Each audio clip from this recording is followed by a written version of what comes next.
Welcome back to the channel and welcome back to another UFC fight prediction video. In this video, I'll be predicting the full card of fights for UFC Fight Night, Ribas versus Namajunas.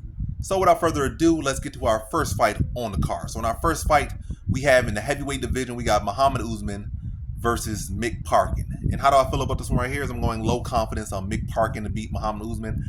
And really my big concern with this one, and really the only concern in this one really is Usman's power in his heavyweight. So all it could take is one shot. But I just feel like Mick Parkin's the better overall fighter. You know, I feel like he's the bigger heavyweight. I feel like he's the more technical heavyweight on the feet and on the ground. I feel like Usman could potentially use his wrestling, but I feel like Parkin should be able to address that as he was able to address, I think, wait for Pose or somebody where he address his wrestling. So I think his wrestling is pretty solid enough to be able to address it. And it's not like Usman has amazing cardio. It's not like Usman has really shown his wrestling to be so solid against anyone super decent or that decent. I'm saying super decent, but yeah. So I just feel like I think Mick Parkin is the better overall fighter here. I just feel like Usman's bit, you know, the issue is this heavyweight, and all it takes is a puncher's chance. And also, you are still dealing with two guys that are still very, very fresh to the UFC career. So you don't know how to gauge that. You say, "Oh, this guy's so good. This guy's so good, that good." But neither of these guys have shown to be nothing particularly special just yet. And all it takes is that right now. So just dealing with two guys that you don't really know the best about, but based on what you're saying, it seems like Mick Parkin's a better talent. But again, all it takes is one shot. But yeah, I feel like Mick Parkin should be able to extend him out the first round and just be the more technical fighter and limit Usman's opportunities to land that one shot, you know, that Willy Wonka ticket, that golden ticket, that puncher's chance, that cash that ticket, limit those opportunities and beat him to the decision. Maybe even mix his own takedowns as Usman starts to overextend in this ground on top position, probably pepper him up a little bit on the ground, maybe even land some heavy heat on top on the ground, but you know, again, limit that puncher's chance and beat him to a decision. So in this one, I got Mick Parkin via decision. Now to our next one, we have in the flyweight division, we got Igor Severino versus Andre Lima. And how do I feel about this one right here is I'm going Andre Lima, low confidence to beat Igor Severino. Yeah, low confidence. Both the guys are talented. I think Lima is a little bit more mature in age, and I think with that age, he got a little bit more power, a little more size, a little more strength. And I also feel like he has had a tougher strength of schedule. Severino might have one more fight, but I feel like Lima has forward better talent and better skills at a higher level as well. And I feel like in this one, I feel like two talented fighters, but I feel like Lima will have more weight behind his shots. And I feel like when they exchange and when they clinch up and lock up, I feel like Lima will be the stronger of those two, and I feel like he'll be able to get the advantage in that. Now, on the feet, I feel like Severino may have the higher output, but I feel like Lima will land, you know, the more telling shots, getting that power. Then when they clinch up, if they do clinch up, I think Lima will be the physically more stronger, and I do think he's the better grappler between the two fighters. But yeah, I see a very competitive fight, but I just feel like Lima's going to be landing the heavier shots, and I think he'll be the more physical fighter, and he'll get the better of Severino in the physical exchange, whether it be strikes or when they lock up. So yeah, I see going to decision. I see him being competitive, but I feel like Lima just has a bit of an edge over him at this moment, and I think a big part of that as well, again, is experience of higher level opponents. Might not be, oh, you got one more win than me or one more fight in general, Severino does, but Lima has, again, for higher level competition, and I think those will all be big factors in this one, and you know, in big factors in a big reason why I see Andre Lima winning this one in the distance, well, not distance, by decision, you know. So in this one, I got Andre Lima via decision. Now to our next one, we got in the women's bantamweight division, we got Montserrat Rendon versus Daria Zheleznyakova. And how do I feel about this one right here is I'm going Daria Zheleznyakova to beat Montserrat Rendon, low confidence to beat her. Yeah, I feel like Montserrat Rendon should have the grappling advantage, but I don't feel like it's all that great of a grappling advantage. I feel like Zheleznyakova, the weakness in that area. Yeah, Rendon's already not one thing. Rendon's not no super great take you down, submit you, take you down, ground and pound. She's not. That's just the truth. She's not. Also 35. That's not good either. And I feel like Daria Zheleznyakova shows weakness in that area, but I feel like she's a young enough fighter. She's like 26, 27 to make those adjustments. Whereas Rendon's 35. I don't really feel like she's going to improve or anything, and she didn't look particularly great in the last fight. I feel like Tamir's Vidal looked bad. You know, looked very limited, spamming kicks, swinging big shots, and not really setting nothing up. And this spamming the kicks left her susceptible to getting taken. Well, not even taken down, getting her kick caught and knocked off balance.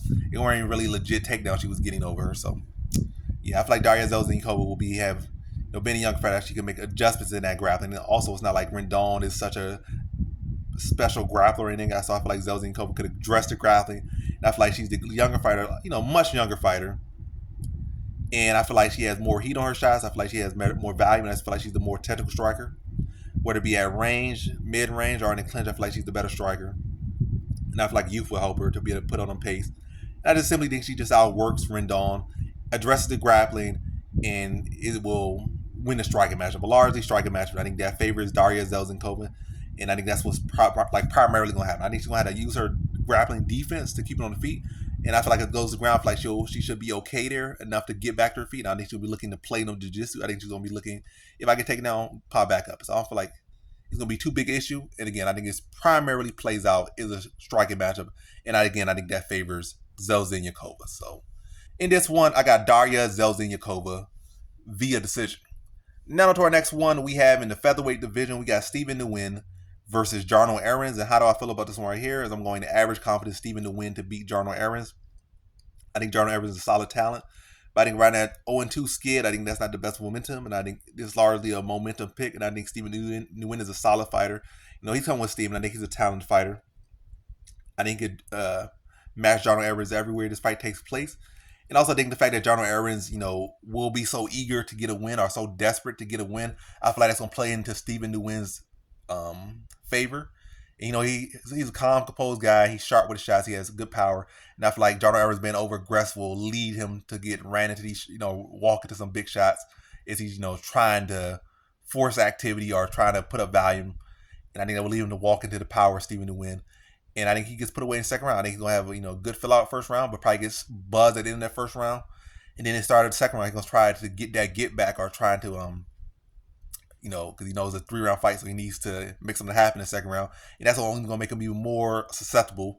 And I think he's going to walk into shots, or Stephen Nguyen's going to also help him walk into shots and set him up for the second round finish. I think mid-late round. I said, mid to late second round for Stephen Nguyen. So in this one, I got Stephen Nguyen via second round TKO. Now to our next one, we have in the bantamweight division, we got Miles Johns versus Cody Gibson. And how do I feel about this one right here? Is I'm going Cody Gibson, low confidence to beat Miles Johns.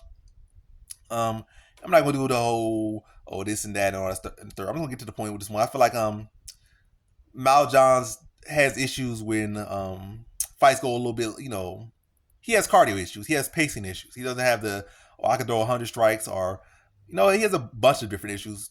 I guess everyone we all got issues. But yeah, Miles Johns doesn't already have the best cardio or pacing. That's the issue.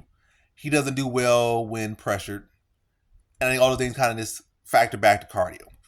And I think Cody Gibson, with his size and his experience, and he could push a pace, I think he can overwhelm Johns and beat him by decision. I think he can and also I think he can mix it in wrestling as well. I'm not saying he'll have great success with that, but if the whole intention is to wear Johns down, I think Gibson could, afford to tire himself out just a little bit to tire out Johns a lot.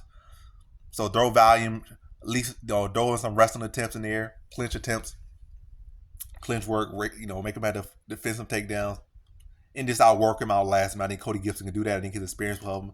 He has for a lot of guys, and both of these guys have had their ups and downs, so it's not like, Johns this hot prospect or future champion or anything. He's just another guy who just been up and down, just as Gibson has been up and down.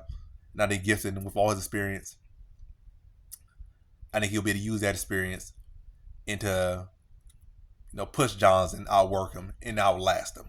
So in this one, I got Cody Gibson via decision. Now to our next one, we have in the featherweight division, we got Ricardo Ramos versus Julian Erosa. And how do I feel about this one right here? Is I'm going low confidence Ricardo Ramos to beat Julian Erosa. I think, another case of two inconsistent guys here.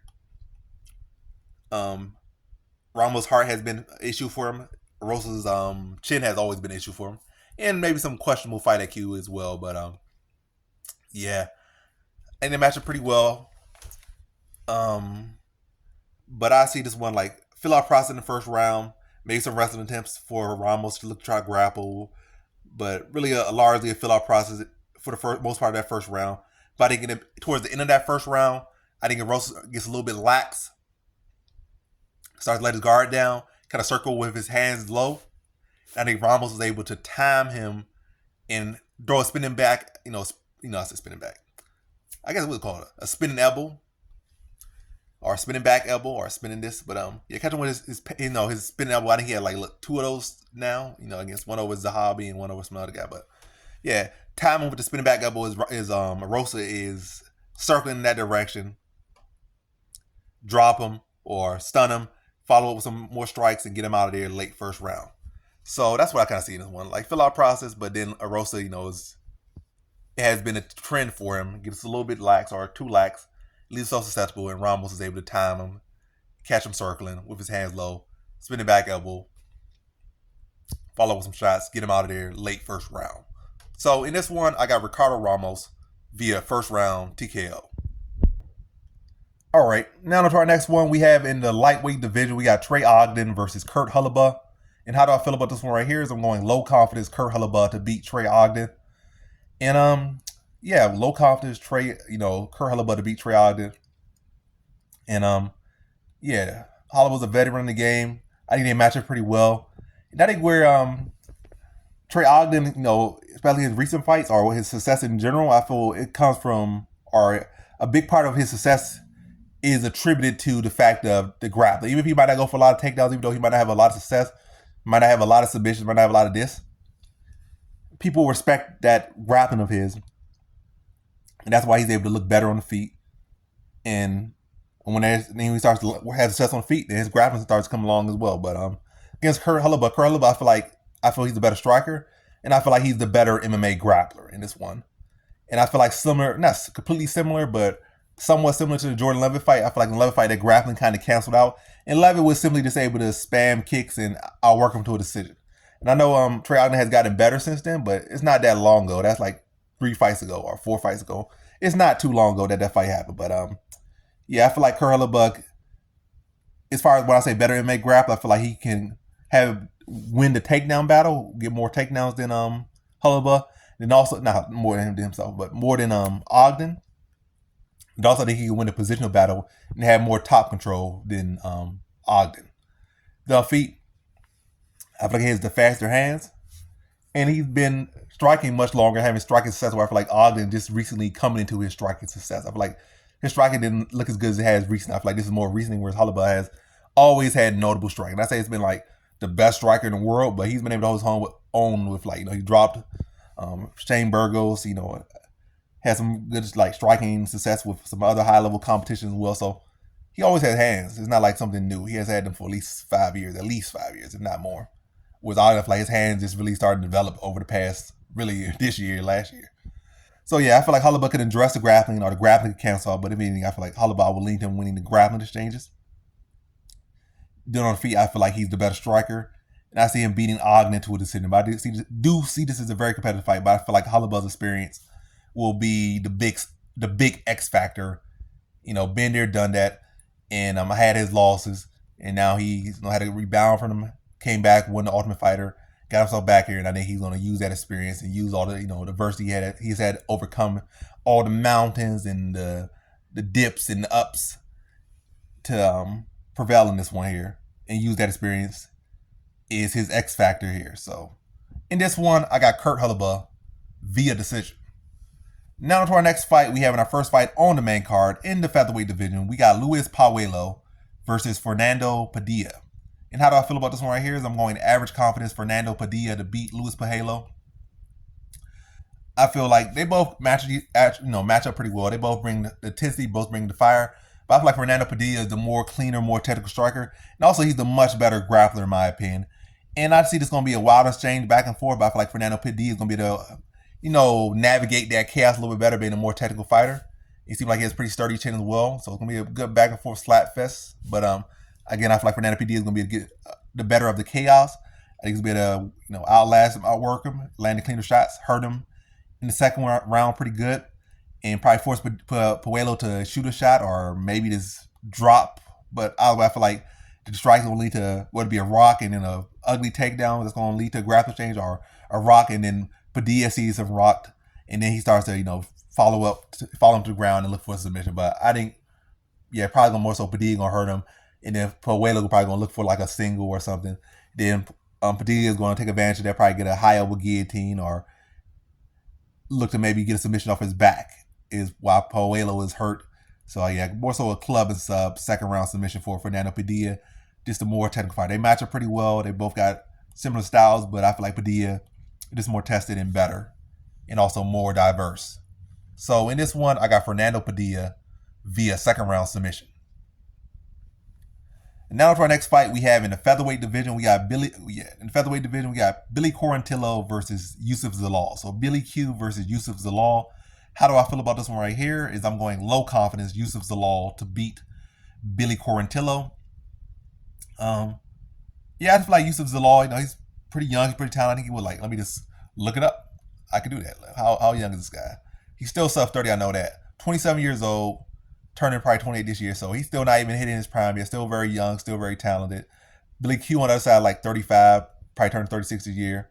So he's a much younger fighter, almost like 8 years younger, almost a decade younger.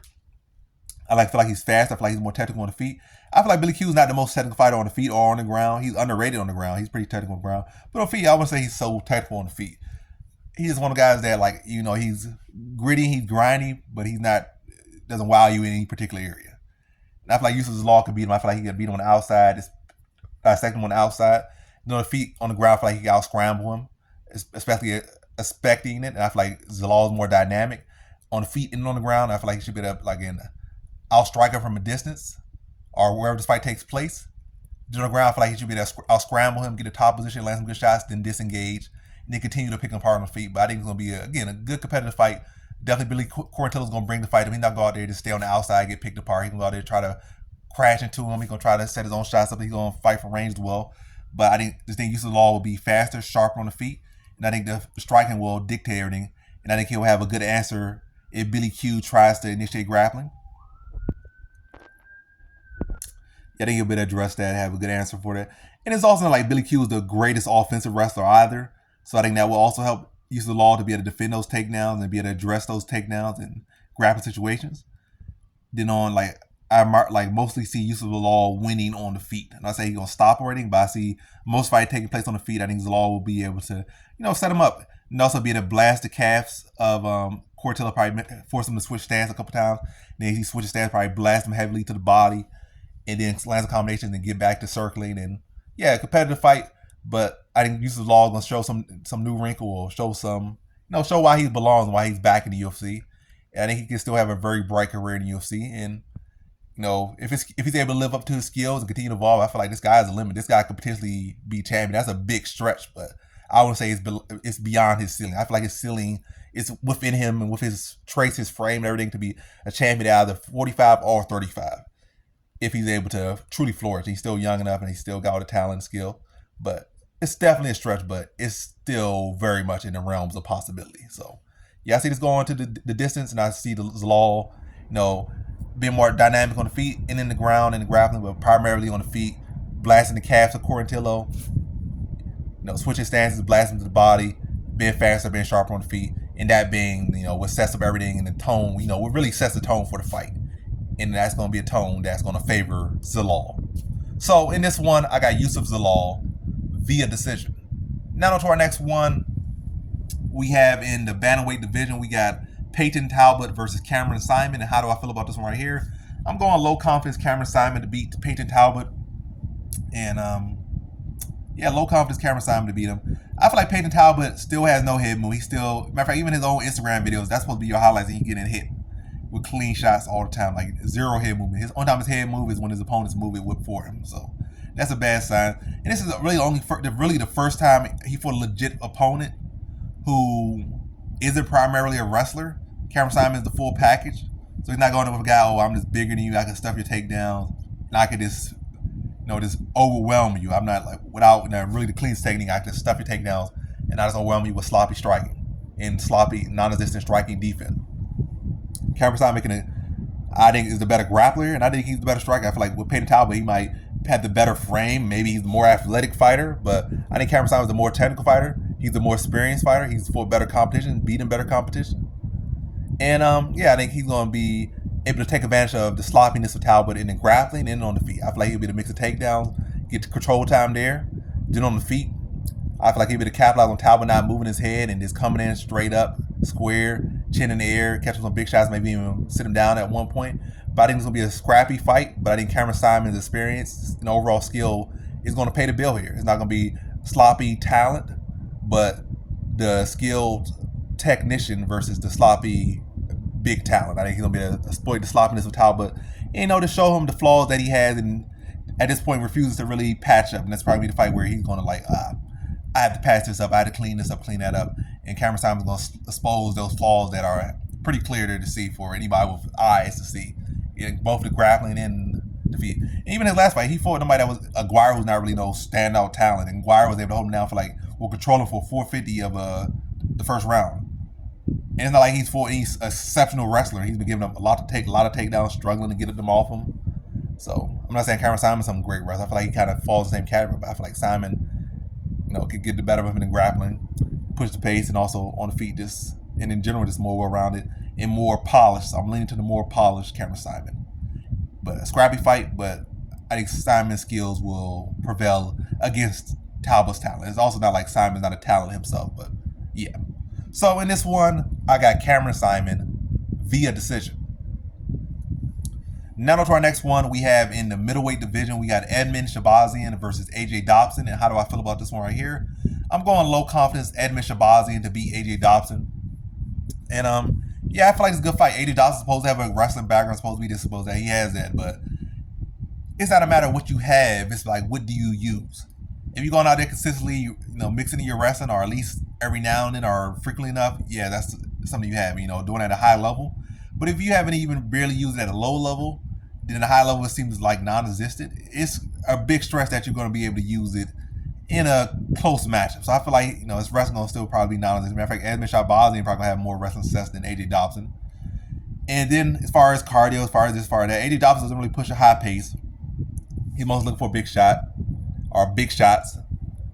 And yeah, he's not really out there consistently drawing a lot of value. He might have combinations every now and then, but again, mostly looking for that big shot, looking to turn your light out, or you just throw heavy shots. But pretty low output fighter. I feel Shahbazyan fights at a higher pace, puts up higher value. I feel like he's a cleaner, more technical striker. And I feel his issue, he hasn't yet lost a fight in UFC due to striking. He might have had striking, good competitive striking scraps. Might have had, issues of adversity in the striking, or somewhat adversity. But really, all the true adversity, all his losses have come to grappling, like the Derek Brunson grappling, even the Maivov grappling, Hermanson grappling. His losses have come, did he fight Fluffy Hernandez? I think he did grappling. So he's fought some grappling, some of the best grapplers, actually. Hermanson and Shahbazyan and Brunson. These are all legit top 10 guys. Who's Dobson? Dobson's a solid guy. I feel like he has a lot of talent, but yeah, I feel like the fact that he hasn't made his wrestling a weapon for him, if anything, he's been wrestled up more than he's wrestled even one up. So his wrestling seems like that's a tool you should be able to have and would be great to have against Shahbazyan. But again, he hasn't used it. So, and I don't think he's going to have success with it here. So I feel like Shahbazyan's just going to be able to outwork him, land clean shots. Dobson's going to be in his realm, and I feel like in his realm, Dobson's going to have a punch of chance against Shahbazyan. And I feel like Shahbazyan should be the more cleaner striker, should be able to outwork him and potentially get a finish of him. But I'm going to lean to a decision for Shahbazyan. I just think he going to dictate the striking pace and to show that he's a cleaner, crisper, better striker here, and beat Dobson to a decision victory. So in this one, I got Edmund Shahbazyan via decision. Now to our next fight, we have in our co-main event in the heavyweight division, we got Carl Williams versus Justin Tafa. And how do I feel about this one right here? Is I'm going Carl Williams, average confidence to beat Justin Tafa. I feel like these Tafa brothers and what's his name, Tuivasa and such and such and such and such. But yeah, particularly the Tuivasa brother, particularly Tafa and the Tafa brothers and Tuivasa just seem to have zero grappling at all. Carl Williams is a solid talent, good wrestling, good fight IQ, and I feel like he's gonna be able to see, this guy's all he has is striking, mix up on the feet just enough, then look to exploit. Tafa looking for head hunting, duck under, drag him to the ground, wear him out. Grind out of the decision. Williams not really a finisher, so I see he's going the distance. But I think Carl Williams will be able to have early success and often success against Justin Tafa. with the takedowns is those brothers just don't seem to have any grappling defense, just like two Evals don't have no grappling defense, don't have no real wrestling. So I feel like Carl Williams should be able to take him down, with good success and beat him to a decision. Tafa might have on paper a 100% takedown defense ratio, but who has he fought? None of these guys he fought have really tried to take him down. So that really means nothing nowadays. Yeah, he's gonna try to muscle his way out of takedowns, but yeah, it ain't gonna be the greatest. It's gonna be another case he's gonna be taken down, smothered down, and probably a boring performance from both, but Williams thoroughly dominating and winning that boring performance over Justin Tafa. So in this one, I got Carl Williams via decision. Now to our main event we have in the flyweight division. We got Amanda Ribas versus Rose Namajunas. And how do I feel about this one right here? I'm going average confidence Rose Namajunas to beat Amanda Ribas. I feel like Rose Namajunas can address the grappling of Ribas. Now I feel like Rose Namajunas is the cleaner, more tested striker. And I feel like Ribas has a lot of openings and she's pretty chinny. And not to say that Namajunas is the biggest puncher, but even her last fight, she was able to buzz Fiorot, who's not really a chinny fighter. And Ribas is definitely much more chinny, and notably a chinny fighter. I'm not saying that. Yeah, I'm saying what, second round TKO for Rose Namajunas? Yeah, second round TKO for Rose Namajunas. Probably catch Ribas overextending or coming in square, and just be the better strike. Also be the sniper with the jab. Well, stab her with the jab to the body, to the face. Well, yeah, this pepper, general, ring generalship, octagon generalship. We'll use that jab, be a general with the jab, and enforce it. And set everything up behind the jab against Ribas, who doesn't really have the best boxing.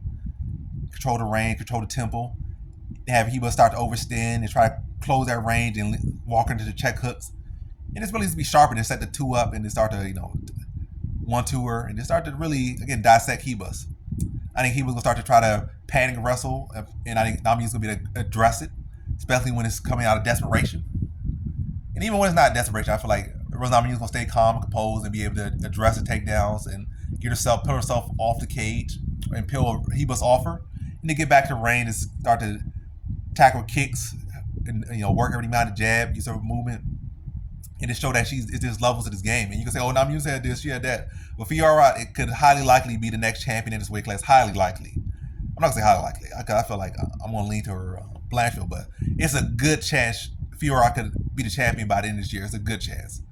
And then Carlos Esparza is a two-time champion at strawweight and was a Victor champion and defending the Victor champion. So it's not like Namajunas has been losing the scrub. You say, oh, she has this, she has that. She lost to the best of the best. He just got dissected by Macy Barber. Not to say that Macy Barber's a bad fighter, but she definitely hasn't proven herself to be this level that Namajunas is and these other people. And also he was lost to Chukagian. I don't know, so no insult to her or the people she's beat or beaten and lost to, but I feel like Rose Namajunas has clearly shown that she's just of a higher level.